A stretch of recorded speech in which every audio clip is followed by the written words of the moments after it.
Hey there, this is Katherine Cartwright. Welcome. I am sharing something I picked up from Crafter's Companion. This is the Santa, I think it's a template and die set, something like that. So it included this template set of, I think, to make a box. And I'm going to try this. And then there's some dies also to finish up making Santa. So I'm going to jump in here. There were no instructions, and so I'm just going to be kind of winging it here and seeing how it goes. The only instructions are on this one piece that says times 4. So I'm going to make 4 of these and see what happens. All right, so I think I used about a total of, I want to say 6 pieces of cardstock. So it took a lot because the size of this, it takes up a lot of space on your, regular cardstock. So just keep that in mind. Although I'll use the little, scraps for sure. But I'm going to speed. Some of this is going to be sped up, and I'll just be talking about it. So anyway, I'm doing this 4 times, and I'm using a little piece of tape here to kind of hold that down. So, and I'm just going to the edge of my paper to conserve paper, but also I know that most likely the edge of this paper is straight and hopefully I've got a good chance of keeping it straight. So I'm just kind of using that with this template. Now this larger piece, I am assuming at this point that it is the lid of the box. I looked at the picture on the packaging and it looked like this would be the top. So I'm not exactly sure how this is going to go together at this point, but I'm just going to create this one. And then there was an additional piece, the third piece, that is just a square that I think ended up being 5.5 inches. So I could have cut that, I guess, from cardstock if I wanted to, but I wanted to follow the pattern and see what happened. Okay, so now I'm going to cut everything out. I'm not going to do all of this on camera. Some of this I did off camera just because I knew this was going to be a long video. And so I've got all my pieces. So I've got the 4 pieces, and I'm looking at this to see, I think that's the lid. And so I've got my 4 pieces here, and I am going to score at these pencil marks that I made. My only tip really on the pencil marks is I did a little too firm. I used a pencil that has a little, I don't want to say darker lead, but the color is a little stronger. It kind of goes into the paper more. And I probably was a little heavy-handed on my pencil, and so I have to go back and erase that in a bit. And it mostly comes off, but I would just suggest using a light touch when you're doing this, okay? And I'm just going around kind of finding where that line is on my scoreboard, and I'm running that through there, making sure I score all of my edges. And I'm just kind of turning it because it's a little bit easier for me to see where that line kind of is and having it pressed up against there. And then I'm going to do these little corners. I'm not sure at this point if those corners are going to be scored because I don't know. I guess you could score it and then fold it in, but I'm using 100, I think it's 100-pound cardstock. I forgot to mention that. So it's a pretty substantial weight. I don't know if I could, I'm assuming I'm going to cut those corners out. Okay.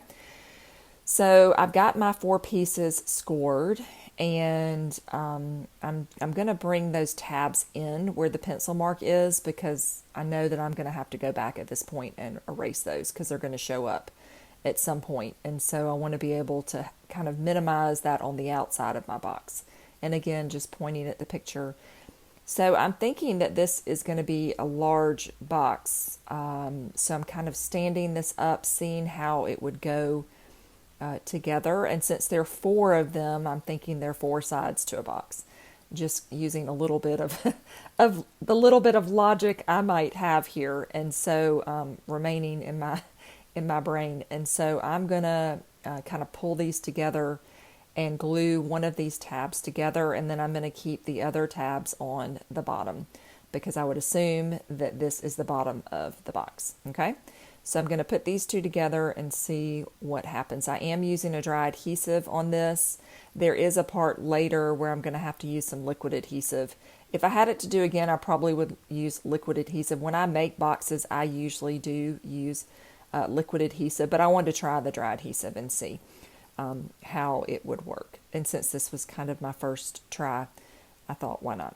All right, so I'm thinking this is going in the correct direction, and so I'm just going to be pressing these edges together, trying to get them as straight as possible. If my cutting is pretty good, and I can see that it's starting to turn into a box. I'm taking my bone folder here and pressing that into the paper to hopefully burnish that adhesive in there. You know, you could use a red line tape, a strong tacky tape as well would be a good choice.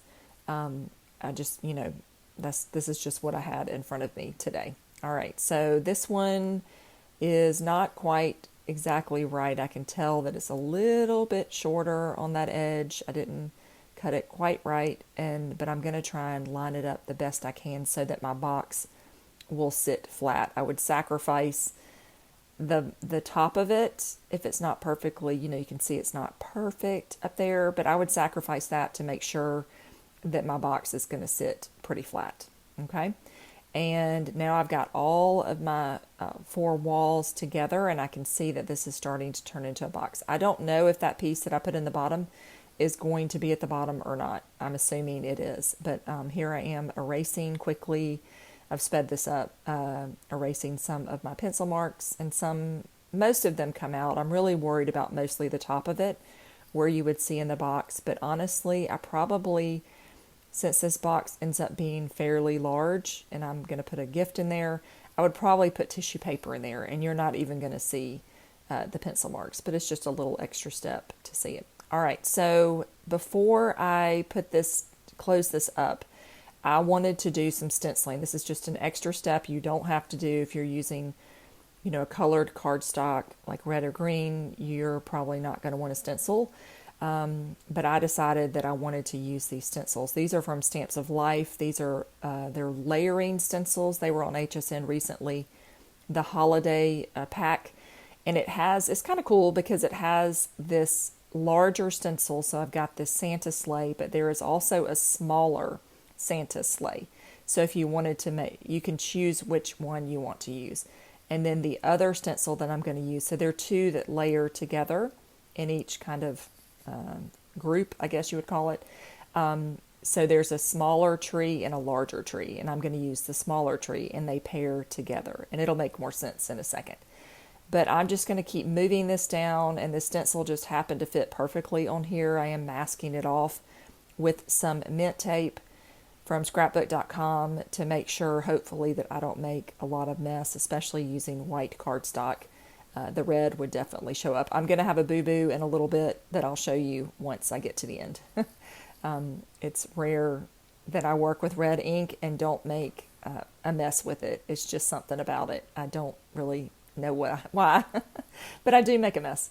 Okay, so I'm going to get this last little layer on here, and then I can move on to the trees. I've missed a little bit on the edge. My tape was covering that up, so thankfully with stencils I can just go back, hold that down for a second, and finish up where I missed. Okay, it looks pretty good and fits on there really well. All right, so now I've got the second layer. This is the tree layer that I was referencing. So in this pack there's a larger tree, so you could swap it. If you wanted a smaller sleigh, there's a smaller sleigh stencil.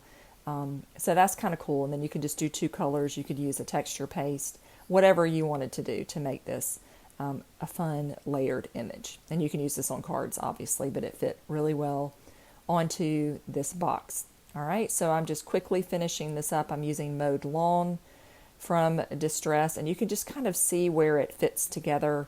And then I've got that tape around there, so it kind of becomes my own little grip mat where I can just kind of stick that where I want it to be. So it's coming together. We almost have a box, and then this is where I'm going to make a mistake. I washed my hands in between, and you can see I smear it. My fingers still had a teeny bit of water, and since this is a water reactive ink, Distress, it immediately smeared. So I was a little sad about that, but accidents happen, and it's homemade, and it just can't be helped. So be careful when you're handling your paper, especially white paper with ink, to make sure your hands are dry so you don't smudge it. So hopefully it won't be too noticeable to the recipient. All right, so I've got that last corner that I'm gluing down, and I can see that I'm going to need that square that I had earlier, this is obviously going to finish off the box. One tip I would say on this is I would trim this down. I think this was 5.5 inches, the little stencil piece. I would actually trim it down by 1/8 of an inch shorter, because if you don't get it on there just so, you're going to have overage, which I did. And since it's kind of a blind look, you can't really see what you're doing until you glue it on there. You can see I've got a little bit of an edge here. So that would just be my recommendation, is to trim it just a little, 1/8 of an inch, shorter than 5.5. Okay. But it looks good. And I guess you could put another layer in there if you wanted to make it sturdier, but I felt like it was pretty sturdy, but that would finish it off if you wished. Okay. So you have options to do as much as you want to.